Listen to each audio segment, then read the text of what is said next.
Hello everyone, welcome to Economics Window by Garima Singh. So today we are going to continue with the same chapter, which is chapter number 6, banking, right? Earlier we have discussed how do commercial bank creates money. I hope the process is clear to all of you. Today we are going to discuss another very important topic from this chapter, which is all about the central bank. Okay? This is the basic introduction here that I'll be discussing with you. After that, we'll get into its functions too. अभी सिर्फ हम एक basic introduction लेंगे कि central bank क्या होता है, right? उसके बाद हम इसके कुछ फंक्शंस देखेंगे. उसके बाद will differentiate between the two banks, which is one is commercial bank and other is central bank that we are going to study now, right? So talking about central bank, जब भी आप ये term सुनोगे central bank, आपको एक चीज पता होनी चाहिए that it is the apex bank. Apex मतलब द हाईएस्ट बैंक, ओके? और द टॉप मोस्ट लेवल का जो बैंक होगा वो क्या होगा किसी भी नेशन का? It will be the central bank of that nation, okay? Apex bank है ये, द टॉप मोस्ट लेवल का बैंक है that controls the entire banking system of a country. किसी भी देश की जितनी भी बैंकिंग सिस्टम है, बैंक्स के जितने भी फंक्शंस कैसे फंक्शन होंगे, किस रेट पे लोन दिया जाएगा, किस रेट पे क्या चीज़ें होंगी, all of that regarding the monetary system of a nation is under the control of the central bank, okay? तो सेंट्रल बैंक ही उस चीज़ को संभालता है. Second thing here is very important. It is the sole agency to issue currency and controls the supply of money. ये मैंने आपको भी बताया कि सप्लाई ऑफ मनी को कंट्रोल करता है. And the key word here is the sole agency to issue currency. आपने नोटिस भी किया होगा. If I have to give you example, let's take the case of our nation. India के case में there is only one bank which is our central bank, जो कि currency issue करता है. ऐसा तो नहीं है ना कि कोई भी बैठ के यहाँ नोट बना सकता है, that one can print a currency here. ऐसा है? यस, ऐसा नहीं है. Why? Because it is the sole purpose और the function of the central bank. से जो सेंट्रल बैंक होगा वो ही करेंसी प्रिंट कर सकता है, नई करेंसी इशू कर सकता है. I hope this is clear. Sole मतलब only agency. Then third point here is it serve as the banker to the government. सरकार को भी पैसों की जरूरत पड़ती है. So the central bank act as a banker to the government, and also it manages the foreign exchange reserve of the country. जितने भी हमारे फॉरेन एक्सचेंज होंगे, जो रिजर्व में हमारे जो करेंसी रहेंगे, that will be discussing ahead in this topic. तो उस चीज़ को भी कौन ज़्यादा कंट्रोल करता है, रेगुलेट करता है, कौन उसकी देखभाल करता है? It is the central bank. I hope till now all this points are clear. Now let's talk about our nation. Our nation is India. So India's central bank is Reserve Bank of India, RBI. आपने बहुत बार newspaper में या news channels पे आपने बहुत जगह news देखी होंगी regarding the RBI. Reserve bank of India ने ये डिसीजन लिया है, उसने इतना रेट डिसाइड कर दिया है, उनकी रिपोर्ट ये आई है, राइट? तो आपने बहुत बार सुना होगा. क्यों ये इतने ज़्यादा हाईलाइट में रहता है, क्यों इतनी न्यूज़ में रहता है? It is because it is our central bank. Okay, so one marker, very important question. It can be asked in the form of filling the blank and as well as in form of an MCQ. That name the Central Bank of India. It is none other than the Reserve Bank of India, RBI. Important for 1 mark, right? Now let's discuss about the important functions that a central bank has to perform in an economy. अब हम उस important चीज़ों के बारे में बात करेंगे कि एक सेंट्रल बैंक को इकोनॉमी के अंदर क्या क्या काम करने पड़ते हैं या इसके क्या क्या काम होते हैं. So now let's discuss the basic और the principal functions of the central bank. So the number 1 is it is the bank of issuing notes. अभी बताया था कि it is the sole agency.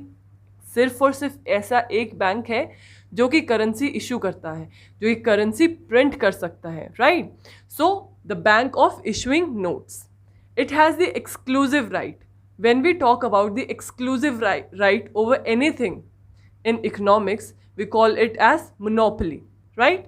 This term I think you all are familiar with because 11th class में when we were doing microeconomics, हमने monopoly के बारे में पढ़ा था, right? Mono means one. So central bank has the monopoly of issuing notes, and therefore it is also called as currency authority function of the central bank. इसीलिए इस function को, क्योंकि ये न्यू करेंसी इशू कर सकता है, इस function की वजह से इसको हम क्या बोलते हैं? कौन सा bank? It is the currency authority function of the central bank, right? Now notes issued are the unlimited legal tender. Unlimited legal tender का मतलब क्या है? इट मीन्स भी आप जब तक चाहो you can use it as a medium of exchange, okay, and nobody can deny it. अगर आप मार्केट में जाके किसी को 100 रुपीज़ देते हो और आपको कोई सामान खरीदना है, तो वो एक्सेप्ट करेगा कि नहीं करेगा 100 रुपीज़ को? और क्यों करेगा? Because it is a legal tender. ये जो करेंसी है it has been designed by the central bank, और उन्हीं की साइड से डायरेक्टिव्स हैं कि ये हमारी currency and we have to use it, okay, because the currency is backed by the RBI's decision, okay. Therefore it becomes a legal tender. Legal tender मतलब जिसको कोई मना नहीं करेगा, okay, in order to use as a medium of exchange. I hope till now this is clear. The second point is banker to the government. Banker to the government के अंदर there are 3 major things, okay. One is central bank is a banker. Banker क्या है? जब भी bank जैसे हम use करते हैं, हम अपने डिपॉजिट्स करवाते हैं जाके, राइट? हमें जब ज़रूरत पड़ती है तो we can also go and ask for the loans, okay. तो बैंक का काम करता है. तो सेंट्रल बैंक गवर्नमेंट के लिए एक बैंकर भी है, एक एजेंट भी है, and as well as it is the financial advisor to the government. भाई फाइनेंशियली क्या डिसीजन लेने चाहिए which will be good for economy and what are the decisions that will be bad for the economy. So it can help the government to know it as a financial advisor, okay, by giving the advice financially भी क्या अच्छा है और क्या नहीं है. As a banker क्या करता है? As a banker it manages the account of the government. Government के different accounts होते हैं, उसको manage करता है. As an agent it buys and sells the security on behalf of the government, okay. As an advisor it helps the government to frame the policies to regulate the money supply. तो तीनों हिसाब से banker की तरह government के जितने भी account उसको मैनेज करता है, एजेंट के बिहाफ पे सिक्योरिटीज़ जो होती है गवर्नमेंट की, कब खरीदनी है कब सेल आउट करनी है, उसका ध्यान रखता है. And after that as an advisor तो पॉलिसीज़ बनाने के लिए क्या रेट होना चाहिए. Further in this chapter will be talking about central banks qualitative and quantitative function as in particularly of the RBI. तो उस टाइम में हम पढ़ेंगे कि कैसे सिक्योरिटीज़ की क्या चीज़ें होती हैं, कैसे सिक्योरिटीज़ बाय एंड सेल होती हैं, various other terms like CRR, SLR, okay. So will do it in depth when will be doing the quantitative and the qualitative functions of our central bank that is RBI. अभी बस आपको इतना समझना है as a banker क्या काम होता है, एज एन एजेंट क्या होता है, and as an advisor what all function do the central bank do, okay. And third function here is the supervisory role. Supervise भी करता है, कमर्शियल बैंक के डिपॉजिट भी लेता है, उनको लोन्स भी प्रोवाइड करता है, मोर ओवर डायरेक्टिव्स देता है. डायरेक्टिव मतलब डायरेक्शन दिखाता है. It is the sole agency which decide. जब हम लास्ट वीडियो में मैंने आपको बताया था CRR एज्यूम किया हमने 10%, तो मैंने वहाँ बताया था कि ये जो कैश रिजर्व रेशो है किसके पास अथॉरिटी है, हु डिसाइड्स कि CRR क्या होगा. It was RBI, right. और RBI क्या है? Central bank. तो from there you can derive कि सेंट्रल बैंक का एक रोल है, सुपरविजरी रोल भी, जिसके अंदर it gives the directives to the commercial bank. भाई आपको इस रेशो में चीज़ें मेंटेन करना है, like that of CRR, SLR which is cash reserve ratio, statutory liquidity ratio. Do not get confuse here looking at this new terms, because when will be doing its function in depth, briefly when will be doing it, तो हम हर term को अच्छे से समझेंगे और मैं आपको अच्छे से एक्सप्लेन भी करूंगी. अभी बस आपको याद रखना है कि ये डायरेक्टिव्स देता है, डायरेक्शन दिखाता है कमर्शियल बैंक को. And if you remember, commercial bank has to compliance with the direction of the RBI. उनको मानना पड़ता है, उनके पास कोई सोल्यूशन नहीं है. They can't say no to the central bank. इतना याद रखना, okay. The next function is the lenders last resort. It means last resort क्या है भाई, आखिरी जगह, right. If the commercial bank, अगर कमर्शियल बैंक फेल हो जाते हैं to fulfil the financial accommodation, हमने क्या पढ़ा था कि commercial bank creates money, right. कैसे क्रिएट करता है, by using people's money, okay. In case कभी ऐसा हो जाता है कि commercial bank fails in its function, so वो कहाँ जाएगा, पैसों के बिना तो मनी के बिना तो इकोनॉमी में कोई काम नहीं होगा, okay. Money supply is must. तो कमर्शियल बैंक के पास लास्ट ऑप्शन क्या है, what is the last lenders resort, it is nothing but the central bank. तो कमर्शियल बैंक कहाँ जाएगा, central bank which is RBI in case of India, okay. तो RBI से जाके हेल्प लेगा by offering loans, the central bank insures. अब central bank help करेगा commercial bank की, और इससे क्या इंश्योर करता है, that the banking system of a nation does not suffer a setback. भाई बैंकिंग सिस्टम में कोई अड़चन नहीं आनी चाहिए देश की, ओके। बिकॉज अगर ऐसा होगा तो day to day functioning will be also affected, right. And also the money market should remain stable. Money market भी स्टेबल रहने बहुत ज़रूरी है, अदरवाइज इकोनॉमी क्रैश भी हो सकती है, okay. I hope the fourth point is clear. Coming on to the next part which is the custodian of foreign exchange. ये मैंने आपको पहले बेसिक इंट्रोडक्शन में ही बताया था, that it has the function that it buys and sells the securities on behalf of the government, okay। तो जितने भी ये buying and selling of securities वाला काम चलता है वो भी आरबीआई का ही फंक्शन है, and therefore it is known as the custodian. भाई किसके अंडर में है वो सब चीज़ें, okay, who is actually managing and doing things on behalf of government, it is the central bank, therefore it is called as the custodian of the foreign exchange. And lastly, very important, it act as the clearing house, okay।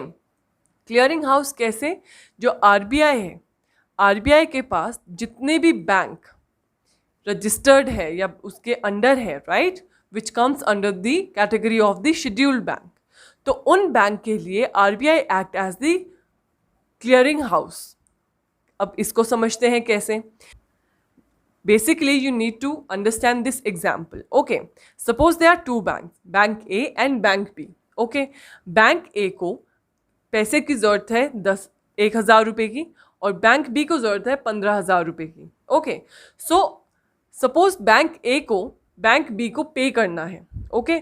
तो bank ए जब bank B को पे करेगा, bank ए के पैसे क्या होंगे, bank ए के पैसे कम होंगे ना, बैंक ए के पैसे कम हो जाएंगे, राइट। सपोज इसको 500 रुपीज़ इसको पे करना है, ओके। तो यहाँ तो क्या होगा, कम होंगे पैसे, और बैंक बी के पास जब ये पैसे जाएंगे तो यहाँ क्या हो जाएगा, +500 हो जाएगा, और यहाँ मनी इंक्रीज होगा, ओके। तो ये वाला जो फंक्शन है, अब यहाँ मैंने आपको बताया था जितने भी बैंकिंग के अंदर फंक्शन होते हैं, we do not function in terms of money, okay. हम पैसों के लेन देन, एक्चुअल में पैसों का लेन देन नहीं करते हैं, rather we function as credit entry thing, okay. भाई क्रेडिट एंट्रीज होती हैं, क्रेडिट हो रहा है या डेबिट हो रहा है, राइट। तो ये सब चीज़, अब क्योंकि एक बैंक के मनी कम हो रहा है, कैश कम हो रहा है ना, 500 रुपये निकलेंगे और एक बैंक में जाएंगे, ओके। दोनों बैंक किसके पास रजिस्टर्ड है, आरबीआई के अंडर रजिस्टर्ड है। तो it is the RBI function to clear out this all of the thing, we credit और डेबिट वाली चीज़ें। So bank exchange cheques drawn against each other, हम चेक्स के थ्रू हम फंक्शन करते हैं, and not in form of cash, okay. Cash में नहीं फंक्शन करते, फंक्शन अकॉर्डिंगली भी चेक्स ड्रॉ करते हैं, राइट। देन इससे क्या फ़ायदा होता है क्लियरिंग हाउस फंक्शन की, क्या फ़ायदा है इस फंक्शन का, that it avoids the transfer of cash between the banks, therefore reducing the requirement of cash, okay. तो क्रेडिट एंट्री होगी, डेबिट हो रहा है कि क्रेडिट हो रहा है, उसकी वजह से हमारी रिक्वायरमेंट ऑफ कैश रिड्यूस हो जाती है इकोनॉमी में।